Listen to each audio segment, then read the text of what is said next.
Welcome back to the Shared Practices podcast. This is your host, Richard Lowe and George Hariri. George, how's it going? Doing good, Richard. I'm excited for today's episode. We have a Dentaltown favorite, both kind of infamous and famous. It's Dr. Tuan Pham, otherwise known as Flagon Fischen. I didn't know if you were going to try saying his Dentaltown name. I think I got it. I think my German is not awful, maybe. That was really good. Okay. So Tuan is a polarizing character. People either really like him or they don't really like him. And that's okay. Like, that's how Howard Farran is. That's how a lot of people who put themselves out there are.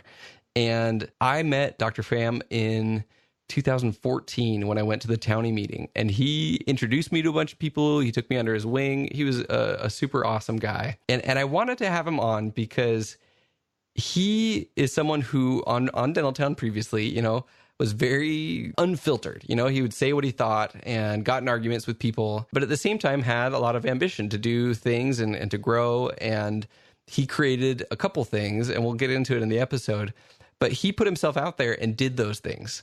I think a lot of people talk about, oh yeah, I could create this course, or I could do this, or I could go fee for service, but he actually just did it. And that was a big inspiration to me. So that's one of the reasons that I wanted to bring him onto the podcast. If he doesn't resonate with you, that's fine. He definitely has gotten results for people. You can't deny that he's been able to help people with his coaching, with his program. And if he is someone who resonates with you, reach out to him. And that would be something I would strongly encourage. So anything else that you would say before we start this interview? I think just for our listeners to kind of keep in mind Tuan's experiences going into practice ownership and how that shaped what direction he took his practice vision and how that affected his ownership today. I think that's really valuable for listeners to listen to. Okay, cool. And the other thing is he's got an upcoming conference in Austin, which is pretty close to me. So if anyone comes to that conference, we'll have links to it in the show notes. But definitely connect with me, and we will see if we can meet up with a listener from the show. So here's the interview with Dr. Tuan Pham. Okay, I have with us today Dr. Tuan Pham. And Tuan and I met first via Dentaltown, and then we met at Townie meeting. I think it was Townie meeting 2014 when I was working for Dentaltown. And you totally took me under your wing and introduced me to people, and we talked. Thank you so much for doing that and for being on my show. Of course. Thanks for the invite. It was great to meet you in person and over the internet right now again. Well, and the funny thing is, now that I'm here in Harker Heights, Texas, it's about 45 minutes north of where you are. So when I first moved here, we ran into each other at the Domain, right? I think in an outdoor shopping mall. Yeah, yes, I was like, hey, what are you doing here? I was like, oh yeah, you practice here. This is your hometown. It's kind of cool to be close. So I remember when pre-dentalmaverick.com. So you have a website and a summit and some books and all of this awesome material that you've put out. I remember before that, when on Dentaltown, you'd get in arguments with people, and that's just part of the fun of Dentaltown is calling people on when they're putting up BS, and then you decided, what, I think I have some value to offer to this community, and you put together this huge course online, and you started Monsterpreneur, which is like a general entrepreneur group in Austin that is a bunch of you and a bunch of non-dentists, all with different business ideas. So you were a big inspiration to me to try this, to do a podcast and to put myself out there. So thank you. I really appreciate kind of seeing your journey and all that you've done. And it gave me some courage for sure. Well, that sounds great. You know what? I'll say one thing. Like, I feel like a lot of us, we just, kind of hold ourselves back. Like, if we want to do something, it's very easy to say, I'm too busy. I don't have time. It's too hard. But you know what? If we could become dentists, which is extremely hard with the skills that we have to learn all these technical skills, do these surgical procedures, etc., then there are many things in life that we can do if we want to do it. Like, sure. I think this applies to business too in your practice and success we are. We kind of limit ourselves, and a lot of times the limitation is sometimes just not knowing what other people can do. Like, we'll talk about some of this stuff later, but when I was a younger dentist, and before I met Dentaltown and discovered Dentaltown, I thought that work was a certain way. I thought that I would be hired. I would work with someone for about 10 years before perhaps I owned the practice. And the only reason I felt that is because the dentists that I worked with, That's what he told me. So I assumed that's what it was. Yeah. But then I found Dentaltown, and it changed my outlook. And that started me the process of building my office. I built it to what I want now. And so I was very happy with that. And then I was like, there are other things in life I've always wanted to do, like teach, because I knew some of these skills that I had was very applicable. And I helped other dentists start and own and build their own practices. And I was like, you know what? This is reproducible. Let's create this. Well, okay, so let's go back on that journey. So Yeah. how long were Okay. you an associate before you decided to do a startup? And what was kind of that triggering point for you? So, I was 25. I graduated dental school right when I turned 25, I think. And so, Okay. If you think back, you're 25 years old. What do you like to do? You like to hang out with your friends. I got my first job as a dentist. I got a paycheck that I've never had before. And it was great. I worked for this fee-for-service office. I would go to work. It was slow-paced. I mean, I didn't do that much dentistry. But I still, my schedule is usually surfing the internet half the day. But, I made enough. And so there was no motivation for me to move on. Okay. I mean, I'm 25. I had an apartment. It was the biggest apartment I ever had. I had a new car. Sure. I had money to go out with my friends on the weekend. Things were good. Yeah, I mean, that's all I knew, and I was very happy. And, in the back of my mind, it was like, yeah, I'm not learning as much dentistry. I'm working kind of slow, but there's no push, okay? And like I said, I think a lot of us, like when it comes to what we expect in life or what we expect in our businesses, which I'll talk about a little further about how we do things, it's very linear, meaning that, sometimes we don't know what to do. And so we just grasp on to what one person tells us. So I'm working at this office and he tells me, you know what? It took me 10 years to get this office because I worked for someone else. I had to save my money. I worked as an associate for a while. So I'm like, in my head, it just planted that. I'm like, well, if this guy is this successful now at this age, I assume that it would take me that long. So I put in the back of my head, I got 10 years to own a practice, right? Right. So I'm at this office and, I knew he wanted to sell it. They kind of offered it to me, but at that point it was a high producing practice. And, the amount that they gave me to purchase the practice was some ginormous number that I couldn't even fathom at that point. And so I said no. And, I heard from a previous associate that he was wanting to sell, but it was on and off for many years. So I was like, yeah, I'll just have this job for a while. And then one day, at that point, it was not a happy day for me, but in hindsight, it was the best day of my life. He said, the office is sold. You're out of a job. Oh. Yeah. Oh. Yeah. Okay. So that sucks. Yeah. So I'll never forget it. It was actually at the TDA, the Texas Dental Association. He told me at the meeting, and I was like, oh, that sucks. But you know what? I was very upset then. But you know what? Now I think back, that's probably the best thing in our lives, Okay. So how old were you when that happened? Probably 26, early 26, or maybe late 25. Okay. So you hadn't worked too long there. No, not too long there. About a year. And, if you see me on Dentaltown a lot, some of the guys make fun of me and they talk about this, but there's a powerful concept called reframing, which is just, a lot of times I recommend for people is when something happens to you or some event occurs, just try to see it in a different light because it'll put things in perspective, So at that point I got fired. I was very upset. I lost my job, we're dentists. We like stability, right? Right. I mean, that's the type of nature that most dentists are. A lot of us want stability. We're creatures of habits. That's why we do certain procedures over and over and over the same way. Sure. And so, I was upset, but I broke through and eventually I was like, you know what? Maybe this is the best thing for me because now I'll be motivated to see what I want to do in life. And coincidentally, very close to that time frame, I found Dentaltown. I had no idea what Dentaltown was, and I wish I knew it earlier when I was in dental school. Yeah. And so I found Dentaltown, and I was reading Dentaltown. And I love message boards because I love how organic the conversations are, like how it's new. There's people inputting, so it's not stale. And so I read it, and I was addicted. I remember spending hours reading it, and I would read every board. And what was really interesting for me at that time was I would see how successful other dentists are. And it blew my mind. I was like, how is it possible that these dentists at this age are doing these things? Yeah. I couldn't fathom it. But I'm like, and then it got my motor revved up. I'm like, if these people, and I didn't know who these people are, because some of them don't have pictures. I didn't, Sure. they're just these anonymous people to me. I'm like, if these people can do this, I remember telling myself, why is it that I cannot do this myself and create this practice or have a practice where I do what I want? And I'll tell you what, once I got fired and once I realized that, my motivation in terms of learning everything from clinical to making the most of everything when I still had any job talking to patients, it grew exponentially. Like, I was on fire. I was reading Dentaltown and as much as possible learning from the success of people's and the advice they had in general and applying it to myself. And so Yeah. immediately after that, I started the process, meaning that I was like, you know what? I'm out of this job. Let's get other jobs. I've had this cushy fee-for-first service job, and I liked, but it was kind of slow, but I didn't know what I wanted in life. So I was like, you know what?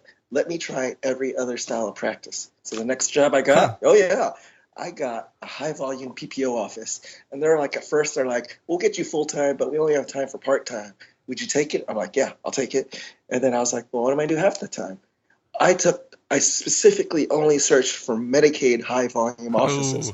And so I took for half the day, I worked 5 days a week or a little more sometimes, I think. I took a high volume Medicaid practice, where I actually had to drive almost 40 minutes out of town to get to this job, but I looked for it on purpose. And so I took that job and I was triple booked. I mean, I saw so many patients. Wow. Yeah, and I became their highest producer of the doctors there. There's, I think, a total of 4 doctors or something.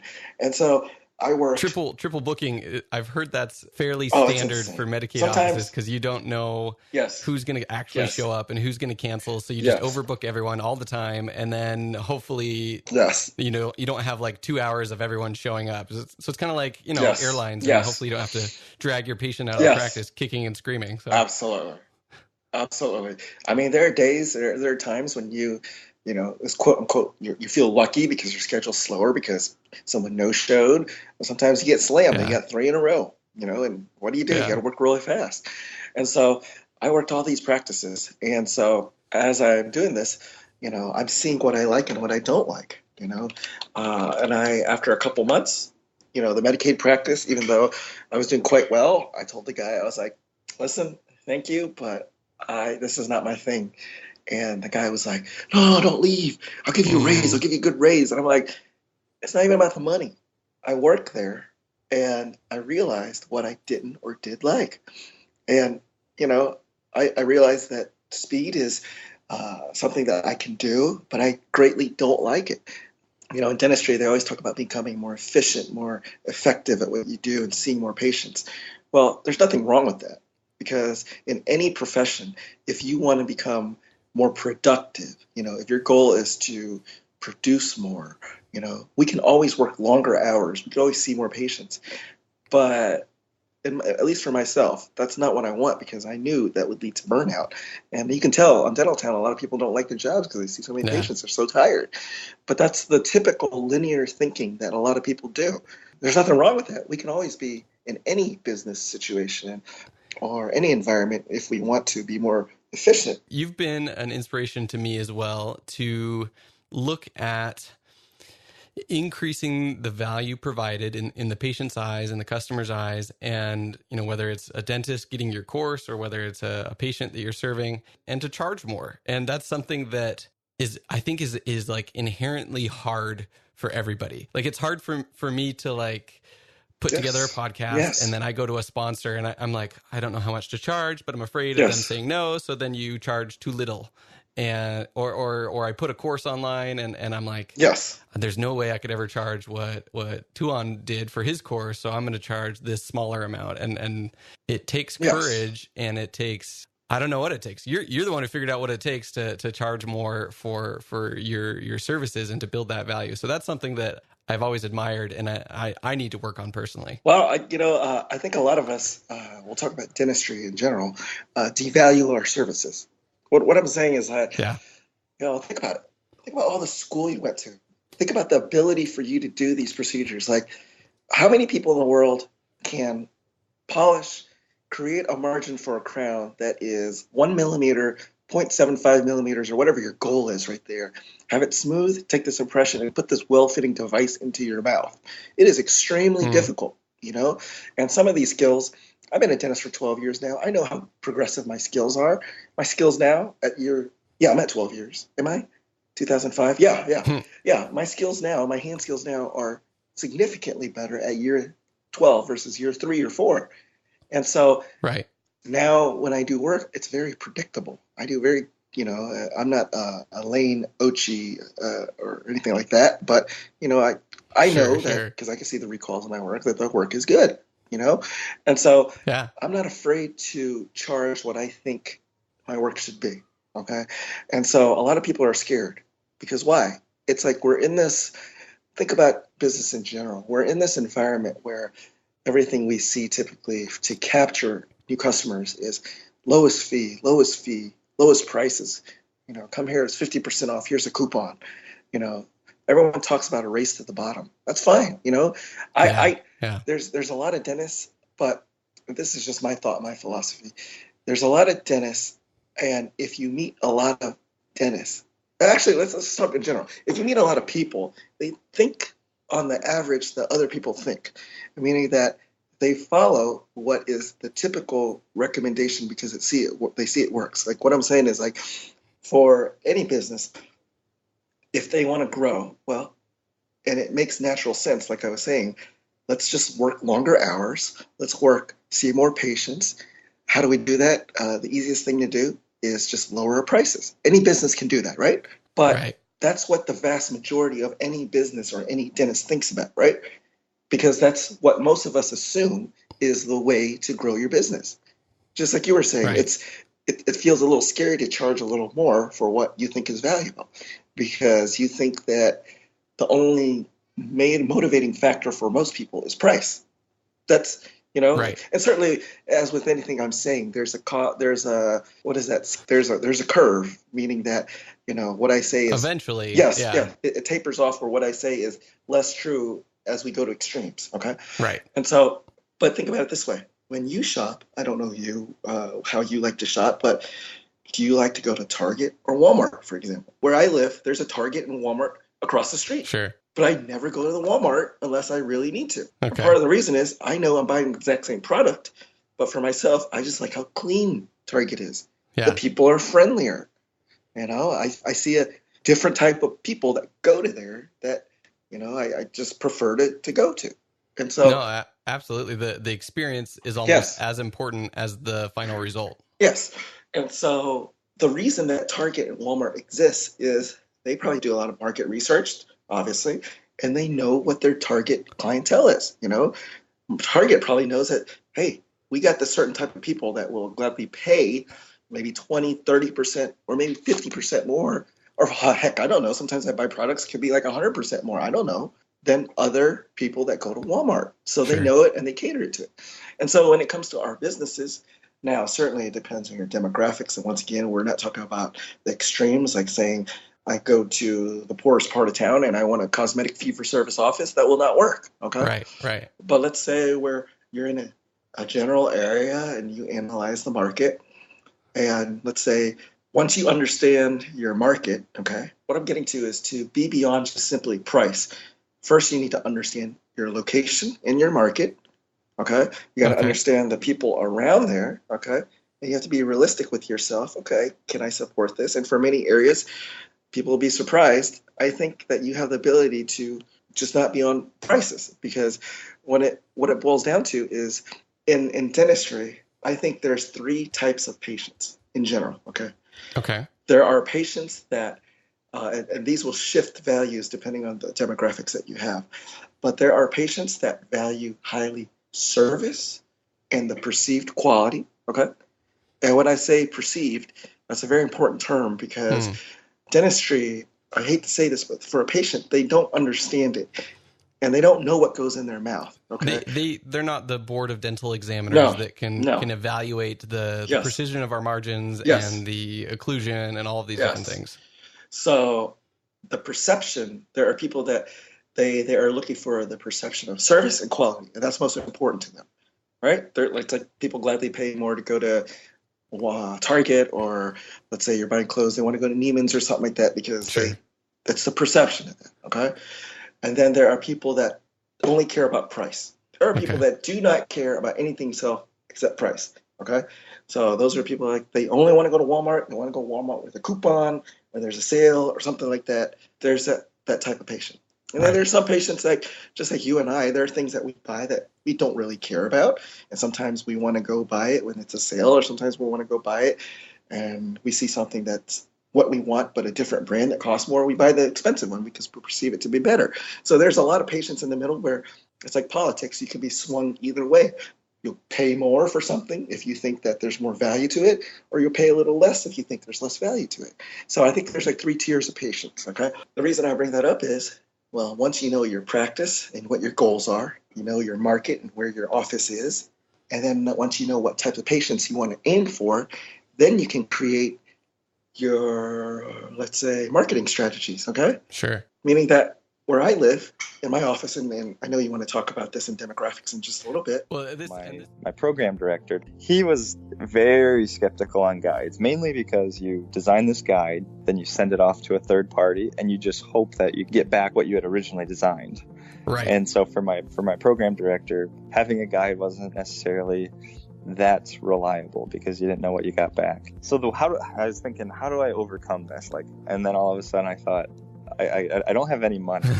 I have a 3D printer, and so that was where Blue Sky came in, and I was able to develop my own custom guides, and I kind of had my first results came back, and I was getting very consistent, good placement. I said, "Hey, look at this! This is great! I'm getting these sweet results." And he's the old seasoned program director, and so he thought, let's just wait. And this is a fad. Let's ride this out until Paul graduates. Yep, exactly. And so they're thinking, oh, this is too good to be true. So I continued to do different cases, tissue-borne, denture cases, single implant teeth cases, and the amount of time I've noticed for my patients, and by 3D printing my own cases in-house and keeping everything vertically integrated, pushed the program over the edge as far as going into a new innovative standard of care. If you're curious about all the things that a Form 2 can do for you in your dental office, go to formlabs.com/shared practices. There's actually a button there that says request a free sample. If you click that button, it pulls up a menu of all the different materials you can print on the Form 2, including dental surgical guide resin. By ordering any of those samples, you're actually supporting the show by showing Formlabs that people are listening and willing to take action. So go to formlabs.com/shared practices and request a free sample.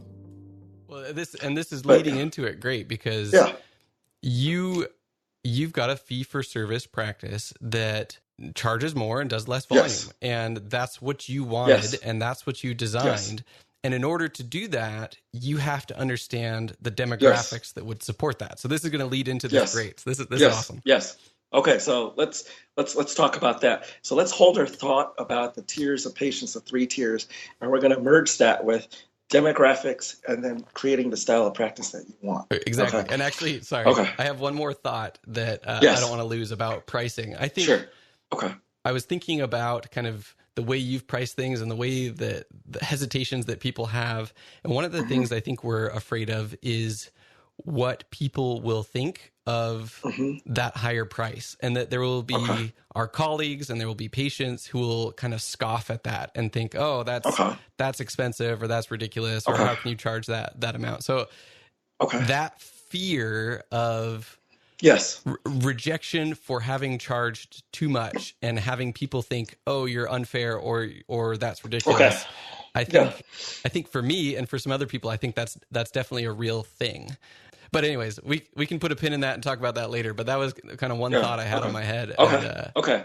Please remind me about that, and I'll go back into that. Okay. Because I understand where your concerns are, but I'll tell you how I felt that too. But then over time, after you do a little more research, you'll probably see that let's go into it now. What are you thinking? Okay. So when I first set my fees, I didn't know what the fees set. I said I got a fee schedule. And when it comes to fee setting, a lot of times we get a fee schedule and we go in Dental Town, or we just pick a number like, I want to be the 50th percentile. And you just pick it and you set your fees, right? Mm-hmm. So when I set my fees, initially when I opened my office, I did the same thing. I set the fees lower And, people still complained about them every once in a while. And at that point, I really didn't understand yet. Okay. Like I didn't understand, I was like, my fees are very reasonable, Right. and why are you complaining? Why are you complaining? But some of this I learned over time, and some of it, it just made sense over time. But first of all, patients will always complain about fees. Okay. I don't care who you talk to, okay, or what you present first. They're going to complain that it's expensive. Okay. Right. I'll give you an example. Let's say you come in and you need a crown and you say it's $500, right? Well, they're going to be like, $500? That's a ripoff. Right. That's expensive, because they have really no reference point. Okay. There are some patients that, again, the extremes where they're going to research everything. They know what the market value of typical fees are. And they're going to be like, maybe a couple and 100 are that way. Yeah. But I'm not counting on those patients. There's always those patients, like they know everything. Like if I go to the store about a car, I know everything about it. Okay. Like I already know. I made up my mind kind of ahead of time and preconceived notions. But most people aren't like that. Okay. And so they're going to say it's expensive. Well, let's revisit that. Let's say you start out, instead of showing them 500, you show them it's 1,000. They're going to be, it's expensive. Mm-hmm. Right? Mm-hmm. Oh, yeah. Well, let's say it's 1,000, and then all of a sudden you show them a treatment plan that says, it's 500. They'll be like, oh man, 500 versus 1,000. This is a steal now. Right. See? So that frame of reference, that yes. relative cost. Yes. That relative cost, they're always going to think it's expensive. So first thing is, I've told myself, and this is true for anything, that most people will always think something is expensive. Yeah. It's just the way it is. Yeah. Okay. So I just accept that.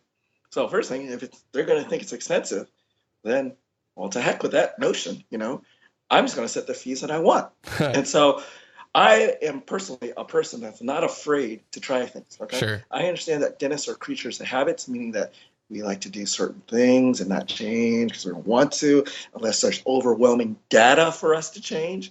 That's good philosophy to have with clinical. Yeah. I'm not going to try the newest thing every day because I don't know how that works. I'm going to go on historical data that shows me that it works well. But by owning a small business, we have the ability to make changes without like HR departments to see if things work well. And so I was like, you know what? I'm going to do an experiment for myself. I don't care if I lose some patients, but I need to know this for myself. I'm going to change all my fees. So one day I sat there and I changed every single fee except maybe one or two fees. Okay. And I literally changed from the 50th percentile to almost the 90th to 100th percentile. Okay. Because I just decided to. So, and I'm assuming, were you all fee for service at this point? Yes. Okay. Yeah, I started fee for service. So I accept your, a fee for service. We have to get kind of technical. True fee for service is where you file the insurance. I do file the insurance, so I accept their benefits, sure, but I charge full fees. Okay. So I said, okay, I'm going to go to this percentage. So I did. And you know what? I didn't see a change in people accepting treatment. And so I was like, well, okay, I learned something here. Yeah. And then I was like, well, if that's the case, it's true. People always think something is expensive. So what did I do here? What's the difference? How do I maintain this? Yeah. Over time, I learned that, especially in the style practice I have, well, let me spend time to more effectively communicate to patients of why they need certain things. And then I create the value. And over time, I learned that, there are markets of patients, because I saw some people that I didn't care exactly. I could say the exact same thing, but they would never accept the treatment. And I realized I would pick up on kind of what they were, who they were when they came in, because they were very price conscious, or sure, I can tell that. And it's like politics. There are core values that some of us that we don't really want to change, Oh, yeah. And so for some people, it's based on price. And it's okay. I don't get every patient, but I'm capturing the patients that I'm building the style of practice that I want in my practice. They value the time that I see them. They value how much attention. And, I'm like, hey, your appointment for a crown is 3 hours. I'm working just on you. If you need a break, it's cool. Yeah. I got plenty of time for you to take a break. Just raise your left hand. We'll stop. That way you don't feel rushed. You don't feel pressured. Huh.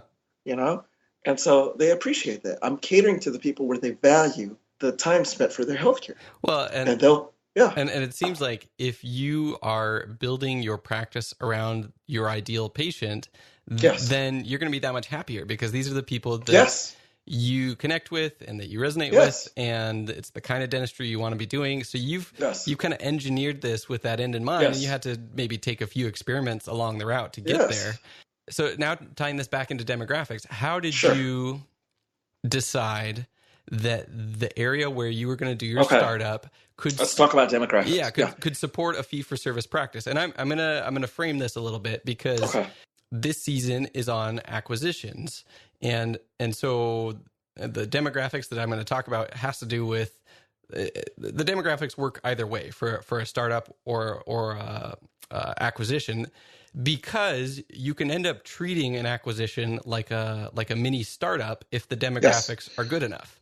So you need to understand the demographics from a startup perspective so that you can understand is the gold mine in the practice or is the gold mine in the area. So but I think you have the unique perspective of a fee for service. You knew you were going to do fee for service, and so you were looking for an area that could support that. So I want to hear what you did to analyze the demographics in the Austin area. If you guys don't, first of all, know Texas, everyone wants to move to Austin. Oh yeah, it's what the top rated city in the U.S. now.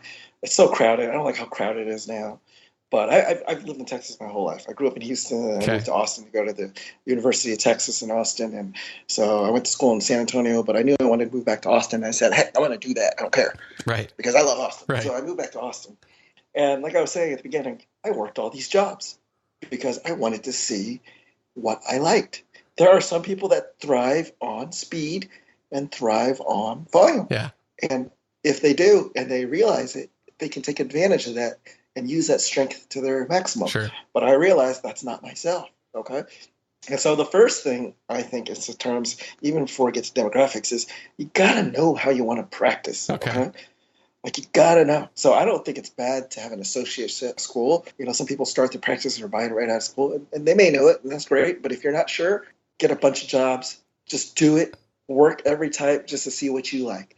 And then you know in your mind how you want to build your practice. And I like that advice because I don't think we've gotten that so far in the podcast. Season 1, we talked about new grads and what kind of things they should be looking for in an associateship. But this idea of trying out different types of associateships is brilliant, because you're right. Like this, for the rest of your career, this is going to be your practice. Yes. And if you buy a Medicaid practice and you hate it, a good deal, and then hate it, then you've you've kind of put yourself in a tough spot. Look, if we're going to do our jobs for about 30 years or so, or plus or minus, then it is unbelievably, it blows my mind that I read dentists that don't mold their practice to what they want.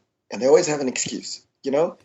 People make fun of me, they laugh at me, and they don't believe me that I see 4 doctor patients a day. I'm like, yeah, I do. Sometimes I see less, but I love it. That's what awesome. I wanted to do.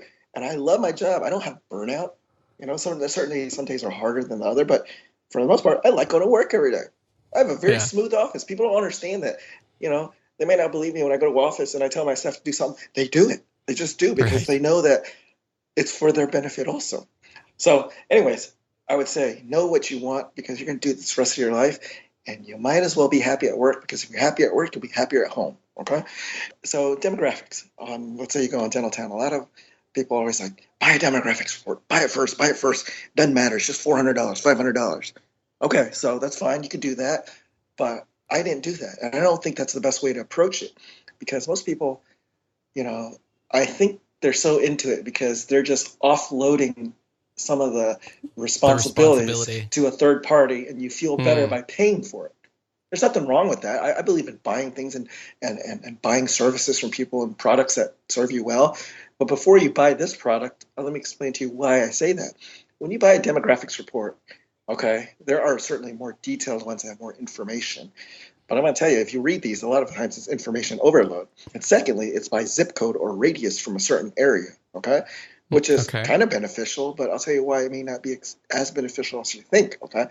Just to let you know, there are like free options like city-data.com. I mean, you can look up zip codes, you can look up locations, even have a message board that you can post on, and they're like nerds that like talk about demographics. Okay. And so what would you be looking for on citydata.com? Like what would you care about? Well, let's say, for example, it depends on if you live in the city or if you're moving to a new city that you don't know. Especially if you're moving to a new city, it's general data. It's very general. Okay. You want to see the population, the income, maybe the race, the types of ages, is it young or older families, stuff like that. With that being aside, I'll say that you don't really want to find an area where there are a bunch of like young people, like early 20s, even if the demographics are really good, like population-wise, because they don't spend money on themselves. And I really think until people have families or close to family age, healthcare for them is not that important. It's because they don't get sick that much. They think they're superhuman. Even myself when I was younger, so as the well, and sometimes they tend to need.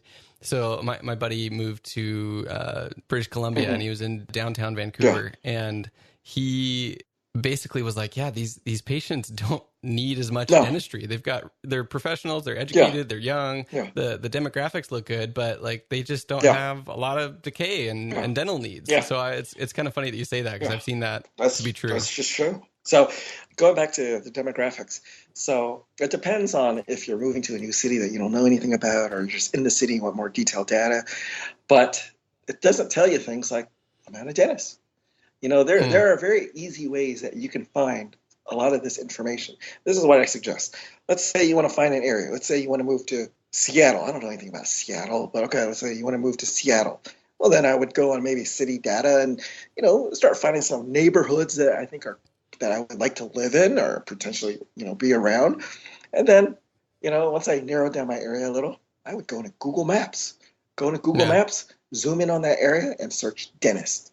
And then it'll go bleep, bleep, bleep, bleep, bleep, bleep, bleep, bleep, bleep, bleep. It'll show you all the dentists in the area.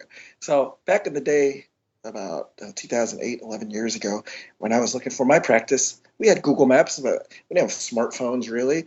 And so I remember sitting on my laptop, looking in Austin in parts of towns that I really didn't know about, because you can live in a town and not know what cross town is because you never go there, right?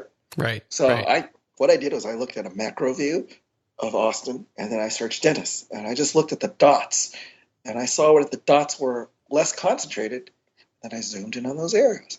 And then I searched dentist again, and I would see where all the dentists were plotted in the area. Because a lot of the information, especially now, is very local, is very accurate and true. Yeah. Okay. Yeah. I don't need a higher demographics report to find that. It's better to look on Google Maps because it's accurate. And so I would look for pockets of non-dentists in the area. And then back in the day, because we didn't have smartphones, I would just print out a map and highlight or put a permanent marker and mark them. And then what would I do? And this is what I suggest people to do. If you're going to a new city or in the city, fly to the city, spend a weekend there or something like that, see if you like it or, and then get in the car and drive around. So I had this paper map back in the day, and I would drive around and confirm, because it wasn't that accurate back then, if the dentists were there. Right. And what would I do? I would look very strategically at potentially shopping centers that had availability. Yeah. Okay. Or upcoming developments. Okay. And not only that, I would look at the traffic patterns, like the roads. Okay. Because when you have a demographics report, it doesn't tell you some of this stuff. Okay? Right. Like there are psychological barriers. Like let's say, for example, where my work is, you can pick a spot very close to my work, right? And if you got a demographics report for the area, it would show very excellent. But there are things called at least this is what I term it, psychological barriers, meaning that there's a road, a freeway that separates the quote unquote more good part, wealthier part, versus the less wealthier part. Sure. And it's just separated by a road. It's very the other side of the tracks, or you know the bad side of town, whatever you want to call it. And it might not be politically correct, but it's a stigma, and it's often true. Yeah, and it's amazing. This road, and it's not even, the moment you cross it, it's not even bad. But I see businesses on this other side that just fail or don't do well versus this particular other side. And you would not get that on a demographics report. But you would see it or suspect it by driving and seeing, why is the other side so full of cars and this side always empty? Right. You wouldn't know that. Okay. Right. And so if someone is delving deeper in, I would suggest that they eventually drive to these areas, the city, rent a car, plot it out, and spend time driving around, because you'll see, oh, you know what? Okay, this area looks good. And when it was in my area, I looked around and I found the other dentists around me, but I was like, why is there this nice spot that's very accessible by car that everyone drives by, But for some reason, no one had a dental office here, even though there are other dentist offices around. So I went, I was like, this is it. I just know this is it. And so I called my real estate guy. And then so eventually I got the spot there. But it turns out there had been 3 other dentists that had looked at that spot, but they said no because they were foolish, because you have to build green there, so it cost a little more. And dentists don't think big term, and at least some of them don't. They just saw the numbers. And I was like, these guys are fools. I'll get this right now. Yeah. And so I got it, and here we are. The rest is history. I know next to nothing about billing to medical insurance for dental procedures. So, of course, I was surprised to find a course on speareducation.com about that topic. There are a lot of things that we do in our practice that involve only teeth. Those are not payable by medical insurance. What can dental practices bill to medical? Well, let's start with the basics. Examinations, consultations that are probably being given away, 2-dimensional radiographs you're already taking, and CT if you have it. Any trauma to the maxillofacial area should be billed to medical insurance, including damage to the teeth. And doctors, if you operate on bones of the face, such as the maxilla or mandible, those surgical procedures are billable to medical insurance. And the things that you need to perform the surgery are also billable to medical insurance. CT to plan your surgery, surgical guides, and interim prosthesis like flippers, as we call them on the island of dentistry, to manage the patient's ability to chew post-surgery. And appliances. We make appliances that go into the oral cavity that help larger medical issues, obstructive sleep apnea, TMD, bruxism. All of these appliances are payable by medical insurance. And I don't want you to think that the list is all-inclusive. This is just where you would want to start if you're going to... While medical billing is complicated, if done right, it can be a very valuable addition to your practice. That's why I'm so glad this course lays it all out. Codes, how to do it, pitfalls, things you can do to overcome them. To get access to this course and hundreds of others like it, go to speareducation.com, request an extended guest pass by mentioning the Shared Practices podcast, then use the promo code LOW200 to get $200 off your annual membership. Do you feel like there's a specific demographic that can support fee-for-service? And what would that be? Because I just don't even know. Are you looking for a certain age or income bracket or combination of the two? Okay, so let's talk generalities. Okay, certainly, we're not going to talk about the extremes, okay? Mm-hmm. But certainly if you're in a higher demographic area, meaning that they have higher, expendable income, then the ability to be fee-for-service and charge higher fees will be much more likely, okay? I just think in general, what does the average family need to be pretty comfortable? Let's say they have a household income of about $80,000. Sure. I think that's pretty healthy, you know? Yeah. So I think it's certainly around any time near that frame, then you can be definitely a fee for service and start charging higher fees. The higher fees is relative, okay, for your area, okay? You could be about 10, 20% above what, you can call other offices and get a price quote if you want. But, that's relative, okay? There's also the ability to be fee for service and have the same fees as what typically most insurance pays, but you'd have the autonomy of not being in network. Okay. Right. You also have that ability, which gives you much more leeway also. Okay. Which gives you the ability to do things, especially in certain states where they cap what you can charge for procedures, even if they don't cover, for example. Okay. I love autonomy. And even if I needed to be a fee for service and have the same fees as quote unquote what the insurances pay, I would gladly do that. I don't want to be contracted because I want the autonomy. But in terms of, this is generally speaking, of being fee-for-service and out of network and having higher fees, well, the higher your income for the area, the higher expendable. And so the reason I say that is, at least in my opinion, as we talk about the tiers of customers and patients, obviously, if you make more money, you have the ability to spend on whatever you want. If you want to spend on whatever you want, the priority of feeling customer service, I imagine more wealthy people spend money on services for themselves, like spas, relaxing, stuff like that goes up and up and up and up. And as such, if you find those demographics, you have the ability to find those patients that value that more. Does that make sense? Absolutely. I know you wanted to talk briefly about leadership. You want me to talk about that a little bit? I do. I'm running out of time just because of some time pressures, but maybe I'll have to have you back on in terms of how to lead through a transition. So if you're buying this practice, how to come in as the new leader, the new owner, and establish a new culture, new norms, new systems. Yes. And I know that that's kind of one of your areas of expertise is all of those things. Yes. So, well, let's wrap this up for now. Okay. Wonderful. This has been awesome, and I think we had too much fun. Like we lost track of time. Well, that's what I love. I love like getting on a topic like this fee issue, and I think it's fundamental to kind of what type of practice you end up with, and how the freedom that you have, the autonomy you have. If you don't think about this beforehand, you can very quickly just end up in a situation where you're practicing one way because you assumed that was the default. Versus consciously choosing and building to build another way. And not that fee for service is better, not that insurance is better, not that higher prices are better. You just got to know what you want. And then work backwards to get there. I'm going to say that, any style of practice can be very successful. Okay. Any style. Okay. It's if whatever you choose to do, it needs to mesh with what you want. And if you choose to do it, you need to understand the highlights of it, the strengths of it, and maximize those strengths. That's all it is. Okay? You could be HMO, it's more difficult to do, but you could be extremely successful with that if you cater your office to extremely high volume.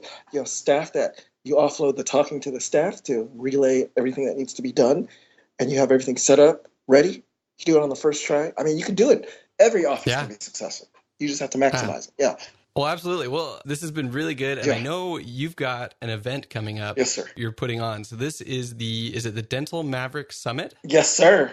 It's going to be in Austin. When is it? Is it in August? And it's in Austin? So it's going to be August 4th and 5th in Austin, Texas. Okay. Awesome. And so we have, at this point, 12 amazing speakers that are all the topics that we're going to talk about related to the success of your business. Okay.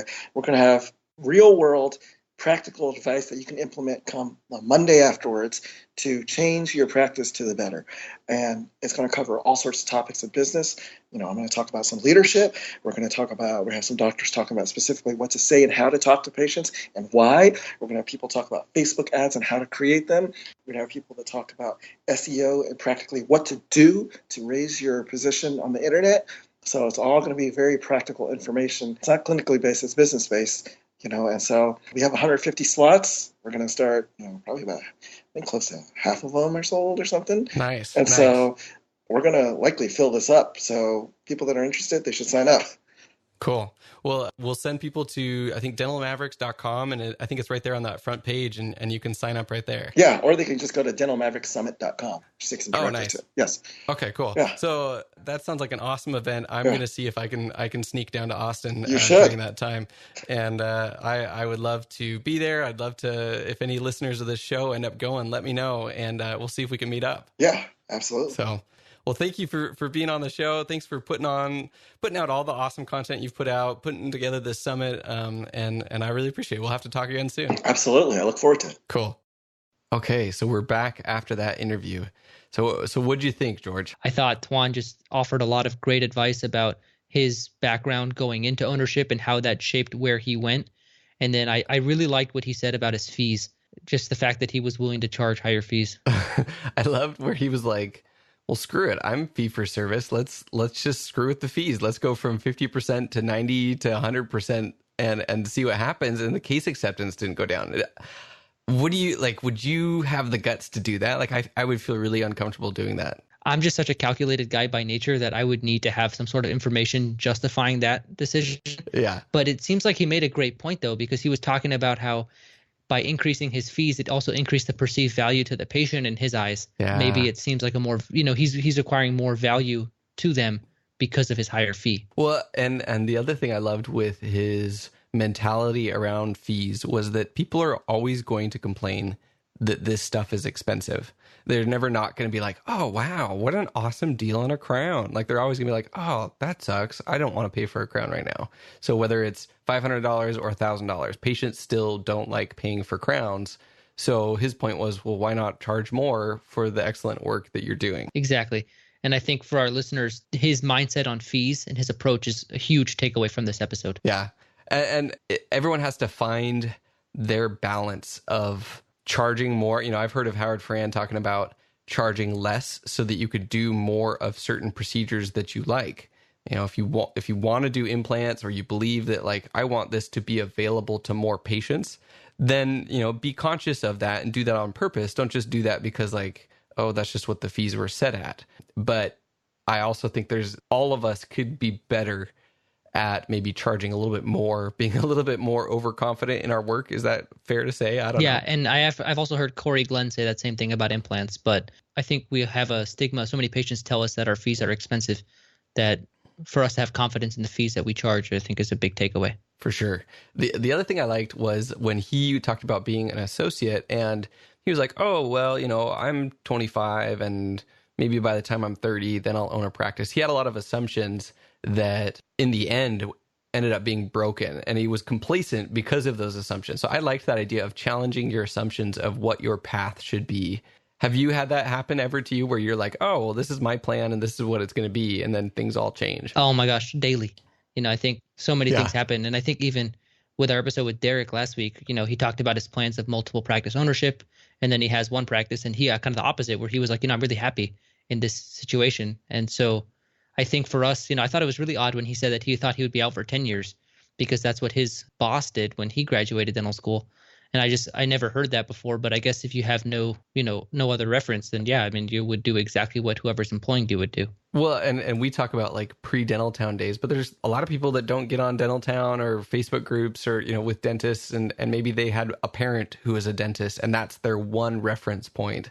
So sometimes you can get stuck into this, like, this is how it's done and this is what you're supposed to do, so that's what I'm going to do. The other thing I liked was that he said, oh, I'm going to go find different types of offices to work in. I'm going to work in a fee-for-service. I'm going to work in a PPO. I'm going to work in a Medicaid office, and like tried to not just like downplay that. He tried to maximize each of those opportunities to figure out what the fit was for him. And that's something that I feel like if you don't know what your practice vision is, that's a really good idea. Just go try it out, because otherwise, how are you going to know? So, how, like for you, George, how did you know that you wanted to start off PPO rather than trying to find a fee for service or trying to find Medicaid or something like that? I think for me, it was based on what kind of dentistry I wanted to do, and okay. I wanted to be more of a volume through efficiency sort of practice style, and I knew that starting with taking PPO plans would allow me to do that faster and become as efficient and as productive as possible. And then I would always wean off of insurance, was always the plan, and that is still the plan. But nice. I will definitely start with PPO. I wouldn't have the guts to be like Tuan and just take no insurance right away. Yeah, and he, like, for him, like, that really is his preference. Like, he would rather see 4 or 5 patients a day, charge more, and just like make it easy. And that's like, some people would go crazy. They'd feel like they're not working hard enough, or they want to be seeing more. So it really does come down to your personality style. And so unless you've actually been in there or really thought about it or shadowed enough or whatever, you might not know. I think it's a bigger decision than people might realize, though, because I spent a long time researching the different models and everything, and then kind of realizing where I wanted to go. And I think that's really the first step. And I know, Richard, you would agree. Yeah. I mean, I'm 4 years out from practice ownership, and I have a freaking podcast on researching how to run your practice the best. So I 100% agree with over-researching this and taking this seriously. But the demographics. So he talked about DIY demographics and some things that you can really not get from a demographics report. So I wanted to ask you how much you paid, because you had this phenomenal episode on demographics and you went really deep on some awesome stuff. Did you actually pay anyone for reports, or did you basically do it all yourself? So I tried doing it all myself first. And if you remember my sequence, I start with an area analysis report. And for anyone who hasn't listened to my episode, season 2, episode 9, I dive into... Go back and listen to it. Go back. It was phenomenal. Okay. So I start with an area analysis report, and I tried doing that one on my own.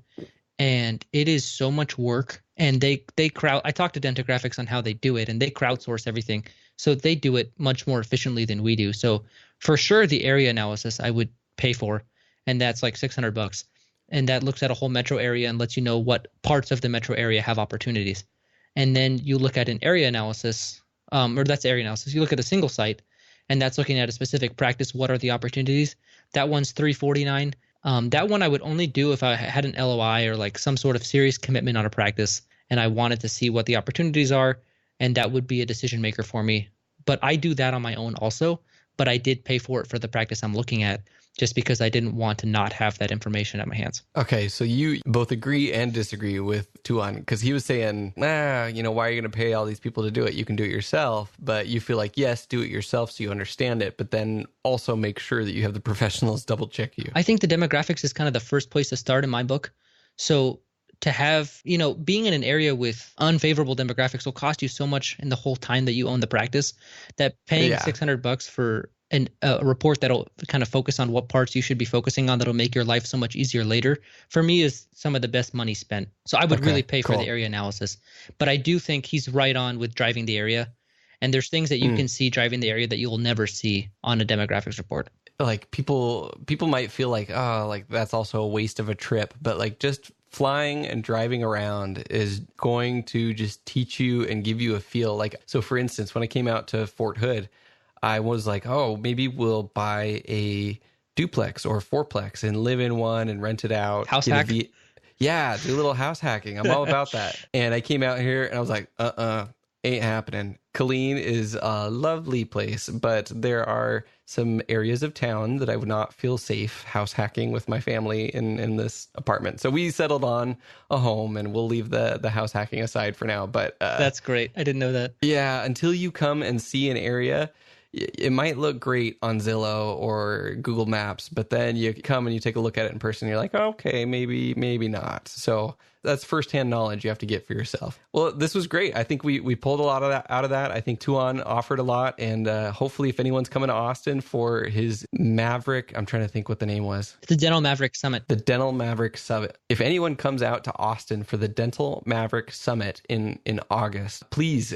shoot me a message, an email. We'll try and maybe connect either halfway, or I'll drive down to Austin and we can have dinner or something like that. But other than that, this has been another episode of the Shared Practices podcast with your host, Dr. Richard Lowe, and your co-host, George Hariri. Awesome. We'll talk to you next time.